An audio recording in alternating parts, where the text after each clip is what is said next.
How's it going, guys? It's MexiGary here, and welcome to Lovely Stuff, the podcast, episode number 10, which is Polish for 10, which is English for sane, which is German for 10. Right? I don't know. I've got into some kind of weird, trend, or not trend, but just habit of every week. I'll find a different language to say the number of the podcast in, and I've got no fucking idea why. I kind of do though. It's because somebody once said, yeah, it was a stupid YouTube comment from some American guy, and I was trying to explain. It was one of my GT1 tutorials, and somebody said, "Can somebody translate this to English for me?" I'm from Scotland. And I don't even have a majorly broad Scottish accent. I know some people who do. And, it's even I need a translator for them, and they live on the other side of the city. But I'm from the south of Scotland, so I don't really have a broad Glaswegian or Edinburgh accent. Glaswegian or Edinburgher accent. But if you're not from Scotland, or if you don't know anybody from Scotland, then you might find my accent quite difficult to understand at times. And but that's why there's subtitles, and I always speak a little bit more clearly when I'm doing the podcast for that exact bloody reason. So, the guy was being totally racist. Can somebody translate this to English? Well, he was probably like, God, wait, every time I try and do an American accent, I sound like a Texan pig farmer. So, y'all, hey, goddammit, can some motherfucker translate this Scottish motherfucker's language in a goddamn English so that I, as an uneducated Texan pig farmer, could fucking understand what the fuck this little cunt is saying? So, yeah, let's see if they pick that up in the subtitles.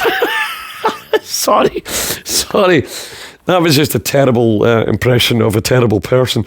Right, so today, let me just read you because I've started writing down bullet points from a podcast on a little, the yellow sticky notes.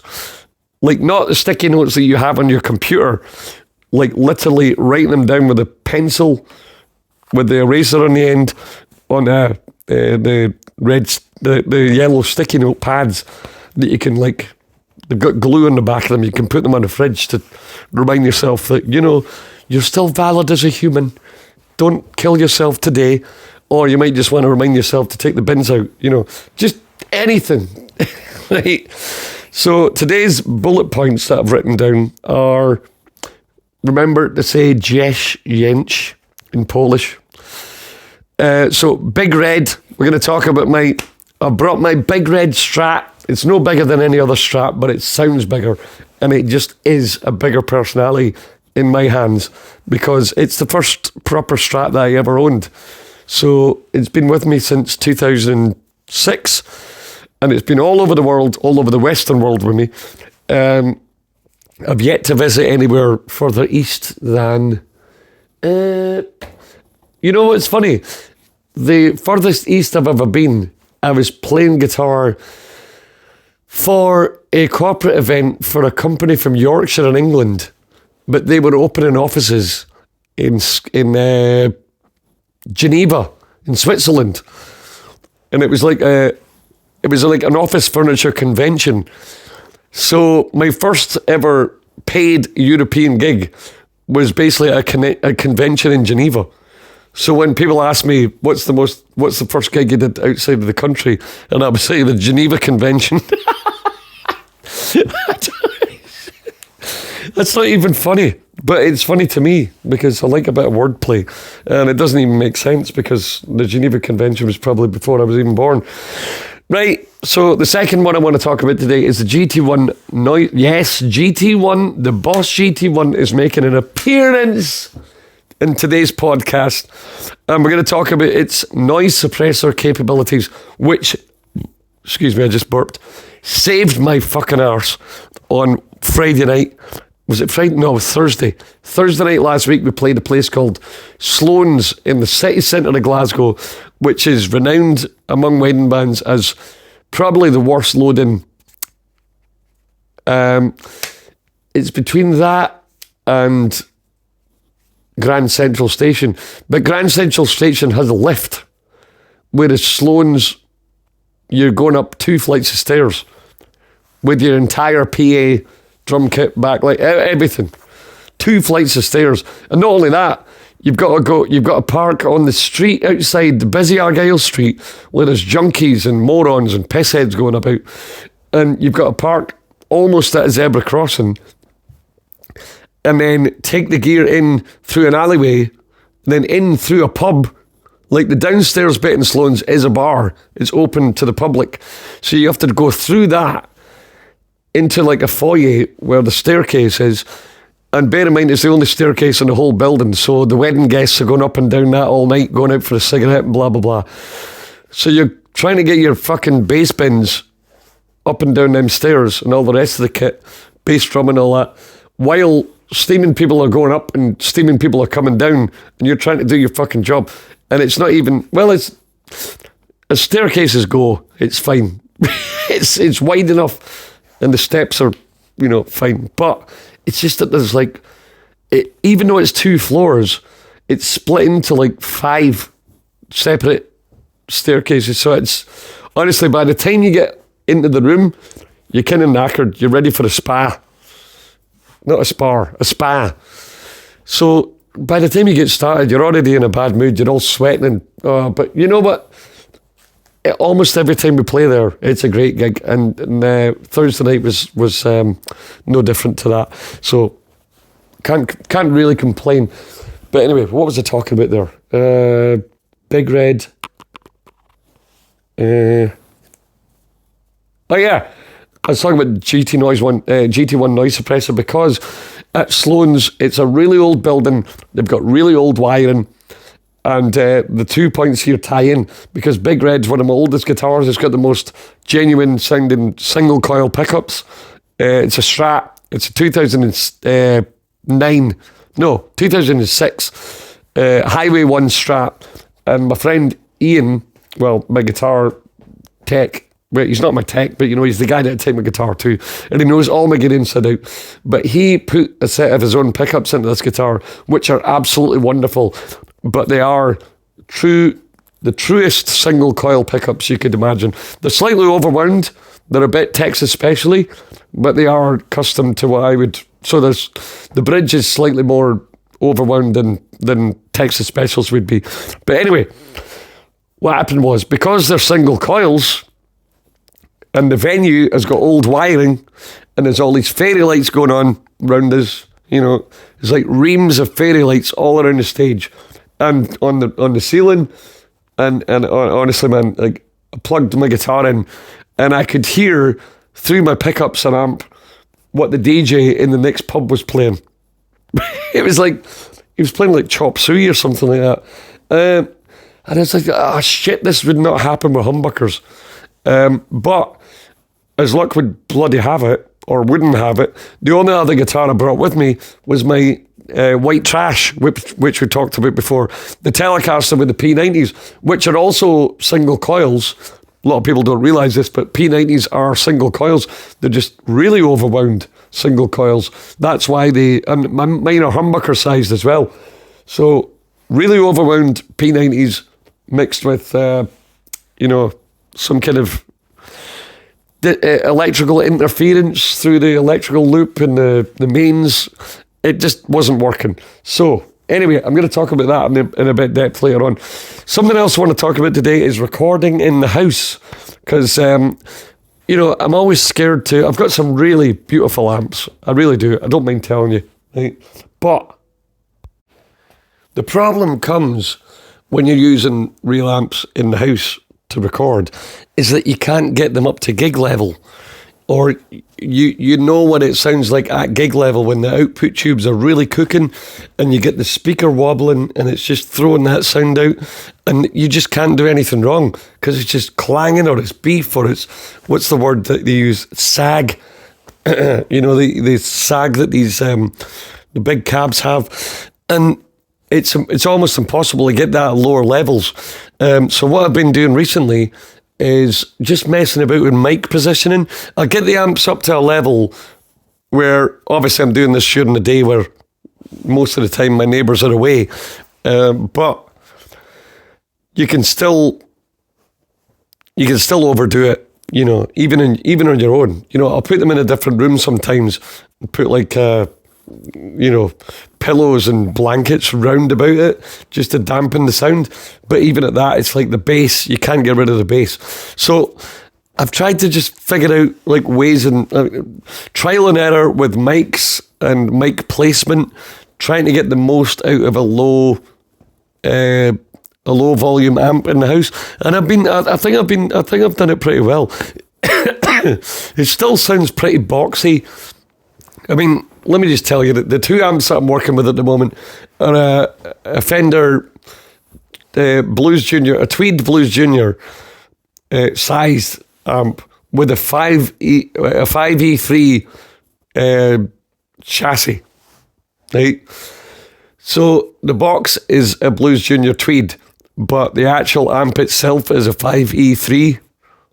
So yeah, that kind of thing only works normally at really high volumes.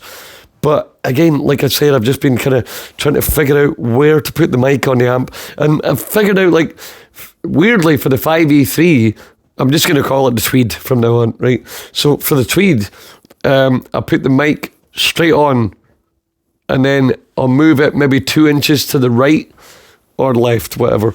I just like it being straight on, but halfway across the cone, if that makes sense. So maybe like, yeah, just between the rim and the cone. And I just feel like that's the best. But maybe you want to angle it slightly towards the cone, because what I'm using as a mic is the SM7B, you know, what most people call the podcast mic now, made famous by Joe Rogan. I don't know why that microphone has just taken on a life of its own as a podcast mic, because the first time I ever saw it was actually, I know it's older than this, but the first time I ever saw it was on that Metallica documentary, Some Kind of Monster, and James Hetfield standing in the control room doing guide vocals for like a song called Frankenstein or something. It's like, these are the hands that can't feel pain. These are the eyes that can't see shame, and all that kind of stuff. But he's holding this. It's like a mini shotgun mic, you know, but it actually does pick up noise from all around it. You know, it looks like you're only putting noise in the front of it, but I tell you what, these things are like 500 quid a pop, and I ended up getting 2 of them years ago from a podcast, because I just thought, well, when I was doing the live podcast on Twitch and then uploaded some of them to YouTube. If you guys want to check out some of those, so you know, they're not great, but it's quite funny, some of them. And so I had 2 of those for my live podcast with the video. It's video, by the way, as well. So you'll see me and whoever I'm interviewing in my dark music room. You know, I didn't get the lighting sorted. The sound isn't even that great, but the banter's pretty funny at times. Only because the people that I was interviewing were funny. I'm not funny, obviously. But anyway, so talking about the SM7B for recording guitars, I was like, I've never seen that used as a guitar amp mic. Never live, never in studios, not for recordings or anything like that. So I Googled it, and it's amazing how your brain just goes, oh, that microphone or this piece of equipment is only for this specific job. For example, I love the Blues Driver pedal, the BD2, the Boss Blues Driver, right? And it's like, oh yeah, that's great to get these old school valvey tones out of a gain or distortion pedal. Well, it's obviously a driver pedal. So what I actually use that pedal for, if I ever use real pedals, hashtag GT1, which is not, is I just use it as a boost, because it's such a transparent boost. So you can actually reimagine. Oh, here's another example. When I first started getting used to the GT1 and I had all the amp simulators set up, I was like, well, I guess I'm a digital player now. So I bought what's called a Headrush. Well, it's an FRFR speaker cab, but it looks like a mini PA speaker or like a little monitor. It doesn't look like a guitar amp. It doesn't look like a cab. You'll find it online. Headrush FRFR 08. So it's an 8-inch speaker. But I didn't like it because it's only 8 inches. It wasn't giving me any boosts or cuts. There was very little dynamics involved because it was just getting pushed. Even digitally, it was getting pushed all the time. And I probably should have got the 10, but by the time I was done with the 8, I was just like, okay, I'm going to go. But if I'm going to carry that thing about, I might as well take a Blues Junior, which is what I do now, everywhere I go. But what I did was what's the word?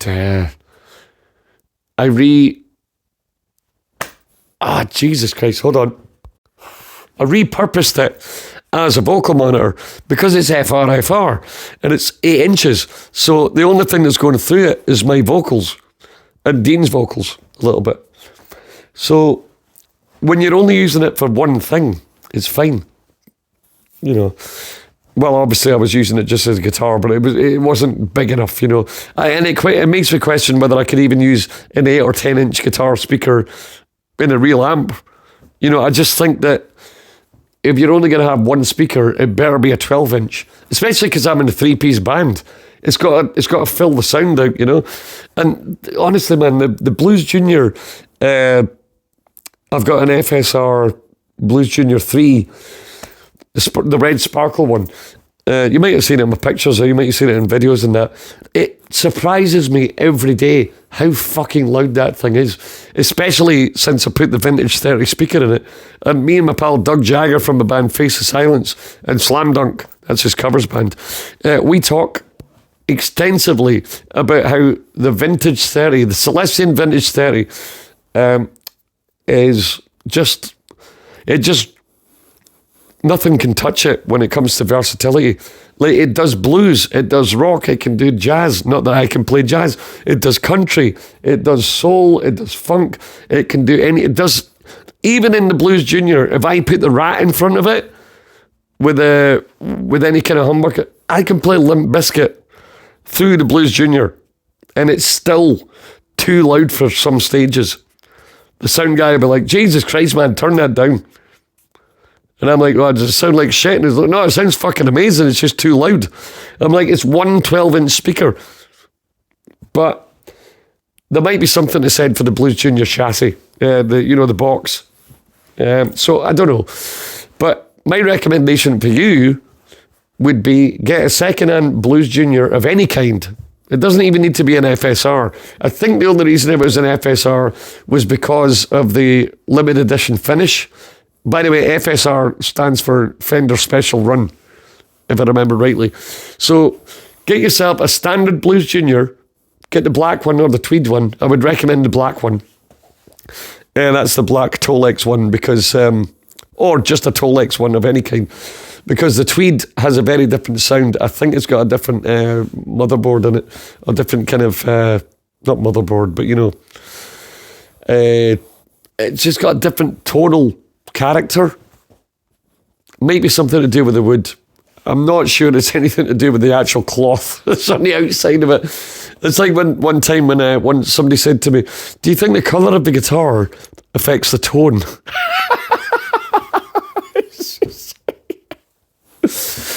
Well, in a way, it might do. Because if I'm playing a guitar, it might be a guitar that I like, but if it's not the colour that I feel comfortable with on stage. Like, I don't like... What guitars do I not like? I'd rather play a green guitar than a blue guitar. Especially in Glasgow, but we'll leave that for now. There's a reason for that. If you're Scottish, you probably know what I meant by that. But yeah, I can't really get on. Although Patrick Stump from Fall Out Boy had a lovely deep blue like almost like a navy blue SG with, I think it had a white pickguard, and it was quite worn, not just the pickguard, but the wood. It was a bit road worn, and I was like, that's a very sexy guitar. But when I see other guitars in that colour, especially Les Pauls, I'm just like, ugh, disgusting. Why would you want to play that? But everybody's different though, and that's why there's so many different finishes for everybody. I mean, look at Les Pauls in the first place. How many different variations of a sunburst can you get? You've got apple burst, tobacco burst, sunburst, coffee burst. I might just be making shit up now. Banana burst. There might actually even be banana burst, pineapple burst. Anyway, I'm already 20 minutes in, and I haven't even finished telling you about the bullet points that I'm supposed to be talking about today. And I've talked about most of them anyway. Right, recording in the house, then TV show Black Mirror, and The Last of Us 2. Oh, I was meant to do some ads, some promo.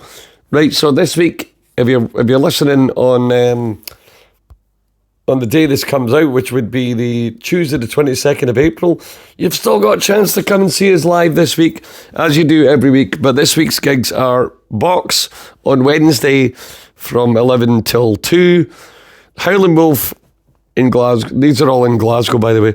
Box in Glasgow, 11 till 2 on Wednesday. Wolf, that's Howling Wolf on Bath Street, 11 till 2 on Thursday. And we're off on Friday. I'm going to be doing a live stream, but I'll tell you about that later. We've got a wedding on Saturday. And then on Sunday, we're playing the OG, the Clutha Bolts. Well, it's called the Clutha now. On Sunday from 8 till 10. That's going to be all classic rock and blues.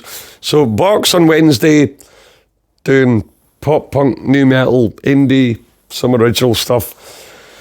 Wolf on Thursday is going to be classic rock, blues, country, some original stuff as well. And then the Clutha on Sunday, 8 till 10. These are all free entry, by the way. And they're all with my band 3 Card Trick. So please come down. And also, my new album, Rogue Biology, is out now on YouTube, Spotify, iTunes, well, it's called Apple Music now, isn't it? Wherever you got, Tidal, all that shit. You can't go wrong. It's called Rogue Biology. I wrote it during lockdown. That's how long ago this album came to fruition. But it didn't end up getting finished until like a year ago, or about 6 months ago, because I cared about it so much. But I needn't have, because, nobody buys albums anymore. Nobody's listening to albums. We should just keep putting out singles. You know what I mean?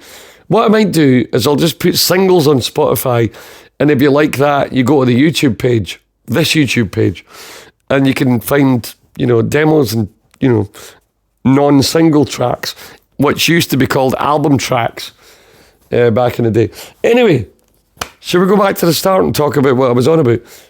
Big Red. Right, now Big Red is the Strat that I bought. I've told you this already. I was going through the bullet points thinking I was going to bring this shit up later on, but I've already said it all. GT1 noise suppressor, right?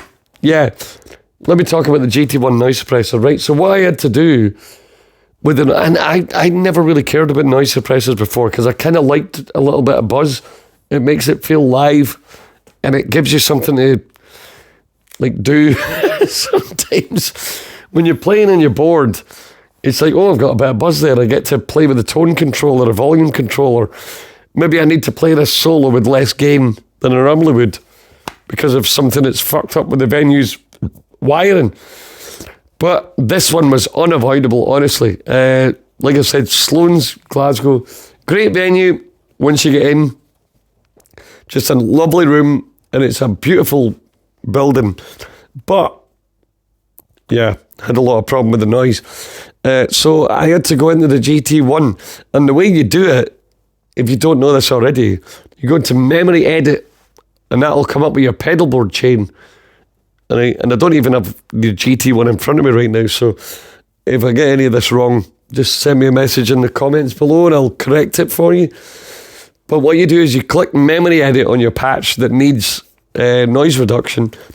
Then you find the pedal, use the left knob to select the one that says NS and slide that using the second knob all the way to the left. Right, so you want the noise suppressing pedal to be the first pedal in your chain if you definitely know that the buzz is coming from your pickups. And it will be, because it's all digital. So it's a different thing when you're using analog pedals, because the buzz might be coming. If you're using like different stomp boxes and they're all analog, you might want to put a noise suppressor after the one that's the troublemaker. But I can almost guarantee that if you're getting buzz through a multi-effects pedal like the GT1 or the GT100, or even the Kempers, or not Kemper, but like the Helix or stuff like that, you probably want to put the noise suppression at the front, because once you've killed the buzz coming from your pickups, then nothing else in these digital pedals is going to cause that. It's not going to cause. It's just not going to do it. They're all coming from the same power supply. If you put the gain up high on a pedal, there's going to might cause a bit of hum, but it's not going to cause like microphonic feedback from like various other electronic sources within the building. So I'm just saying, and I never thought I'd be the one to say this, because like I said, I always just dismissed noise suppressors as just like, it's just something that people put on the board to look like they know what they're doing. But in this, and I've always had one, but I just never used it. But in this instance, having it in there in the GT1, just trust me, put the noise suppressor at the beginning of your chain in every chain you ever use. Just do it before the pedal, before the effect, the expression pedal. Just put it right, number one, noise suppressor. Even if you don't use it, because you can turn the parameter down. The first parameter is defaulted at 50. So turn that down to 0. Right? You basically always want your third bit. If you've got a GT1 you're looking at it right now, or any kind of Boss pedal, or any kind of multi-effects pedal, but I'm basically talking about a GT1. So your third icon is going to be, it's going to say input or post or pre-NS or NS1 input. It's going to be like, do you want it to be the input of the whole thing, or just the input of the NS1, or the whole thing? Just switch it to input, right? So input of the entire pedal goes into the NS1. Is it the NS1 noise suppressor? And then put the first knob down to 0 to start off with, so it's not doing anything, right? And then your second knob, which says, shit, I really should have got this up, and I really should have had the pedal sitting here. But the second pedal is release, right? Which is preset to 100, right? Because that's the softest way that it can release the feedback, because it wants to make it sound good for you. But what I would do with that as well is turn that down to 0, so that even if you are getting some kind of interference, when the note drops off, you're going to get a more accurate representation of how bad the feedback actually was, or the interference actually was. So turn it down to 0. If you need to turn it up, turn it up. If you don't, because all these little things, especially when it's early on in your chain, are going to affect your bass tone. Right? You don't want to be affecting your bass tone any more than you have to, which is why I'm saying turn everything down to 0 and turn it up gradually until either the buzz is gone or the drop off after the buzz is gone. Right? I'm sure I've not explained that perfectly, but if you do have any questions about the Boss noise suppressor, put them in the comments, because I'm telling you something, guys, I almost had to turn mine up to 100 on the input threshold in order to get rid of this microphonic feedback that I was talking about, like microphonic interference, because it was just like, I wouldn't have, I was even considering having to go home and picking up my 339 or the Tom DeLonge, because I know that both of those guitars, even though the 339 is semi-acoustic, the pickups are like solid humbuckers, right? There's no tapping, there's no fancy shit going on there. So I know that they wouldn't get interference. So another way to look at it, and I also have a Variax, you know, the Line 6 Variax. I've also got one of them, and obviously because that's a digital guitar, you're not going to get feedback with that at all, or interference. So those three guitars were the ones I was thinking about coming back to get. But it might be an idea to always have either a great reliable humbucker guitar on you or a noise suppressor pedal, just in case you get to a gig like an old school town hall. You know, I don't know what you guys have got in the States or anywhere over there in Europe, but in Scotland we've got really like 500-year-old town halls where they haven't even changed the wiring since the fucking 60s, you know, and the wiring is so exposed that it picks up radio frequencies, as does your single coil pickups. And the more overwound your pickups are, the more likely they are to pick up these radio frequencies. That's why I mentioned the P90s earlier on, because you might go, well, humbuckers are overwound. They're very heavy sounding, you know, pickups. But yes, but the reason they're called humbuckers is because they buck the hum, right? That buck is like a term that I guess Americans use for, like, you know, stifling. You know, buck up, son, you know, means calm down. Which in Scotland we say fuck up, cunt. It's kind of the same thing, but in a different colloquialism, you know. But humbuckers are like pickups that kill buzz. That's the name of them, is that. So it's always nice to just have them on tap if you can. Or maybe you might have a Strat. Like maybe you've got like an HHS Strat. Like, SSH or HSS. So you got a humbucker in the bridge, and then a single in the neck and middle. Like that would work as well, but you would just have to stick to the bridge. And you might say to me, well, Gary, why don't you just use positions 2 and 4? Yeah, that works sometimes, but in extreme circumstances like this one, it didn't do jack shit. Like I had to turn the noise suppressor on to maximum, not really maximum, but it was way up there, which meant you're always trading off, because you might say, well, why don't you just have the noise suppressor on all the time? The reason being, there's always a trade-off. You put the noise suppressor on, it's going to kill your input, it's going to kill your output. And when I say input and output, I mean trailing of notes is going to kill your attack. Like when you're playing blues, like especially really subtle blues. What about Tin Pan Alley by Stevie Ray Vaughan? If he had a noise suppressor on there, you would not hear half of the notes, you know, unless it was a really high tech, like rack unit, you know. And but Boss have been fucking about with other like updated versions of the noise suppressor, but nobody's really, I don't think anybody's topped that first white one.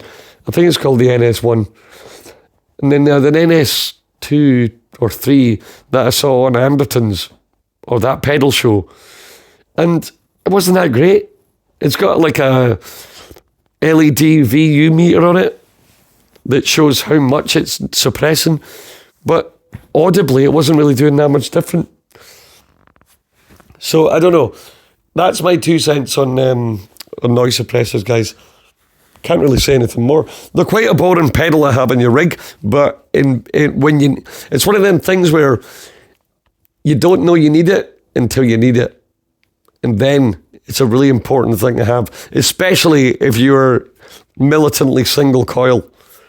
If you're a single coil guy, you're going to deal with this way more than these coil split, PRS, humbucker guys, Gibsons, Jacksons, Ibanez, whatever, you know, you're gonna come up against more problems than those guys will, because they guys might go, oh well, I can coil tap this humbucker.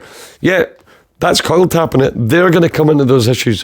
What do? They flick the switch back to the humbucker, you know, and then they're home free. If you're playing an old school Strat, I mean, mine's not an old school Strat, but it's built like one. You know, it's a 2006 Highway 1. I've got 2003 as well, which has actually got noiseless pickups in it. But I'll tell you what, sometimes the venue's lighting or wiring is no match for my noiseless pickups, or vice versa, I should say. My noiseless pickups are no match for the shitty wiring in these places, so I still need to use the noise suppressor. Just have a think about it. If you're getting buzz, don't think about changing your pickups or getting shielded, anything in that. Just flick on the noise suppressor, fuck about with the settings. There's not many to fuck about with. Just change it until it feels good for you. Plus, you don't even need to have it on all the time. If you're playing a heavy rock song where there's no quiet bits and you're just rocking out, you're not going to hear the buzz. You know, just make sure you press your tuner on during the quiet bits. Something to think about. Anyway, yeah, I was going to talk about Black Mirror and The Last of Us 2, but I've already gone 36 minutes now, guys, so it's already been a pretty boring podcast for anybody who doesn't care about guitars and tech and that shit. So anyway, I'll be back next week, and I'm going to be back to weekly shit because I just got my new laptop is arriving today, and it's a MacBook Air M2 2023. So that's going to be way more than what I need to even do podcasts. I really just bought it so I could sit on my couch and watch films and just chop up, you know, reels and stuff like that. So rather than going upstairs, which feels like work, you know, to go and sit on my computer and like, okay, I've just done an 8-hour shift, you know, driving somewhere, playing for 5 hours, and then coming home and then I'm sitting at the computer chopping up videos. It's better to just sit on the couch with a nice light laptop and just chop up some videos while I'm watching, you know, one of my favourite films again, The Shining or Jurassic Park or Anchorman or Smokey and the Bandit. But yeah, so I've told you about my shit taste in films. I've told you I'm getting my new laptop tomorrow.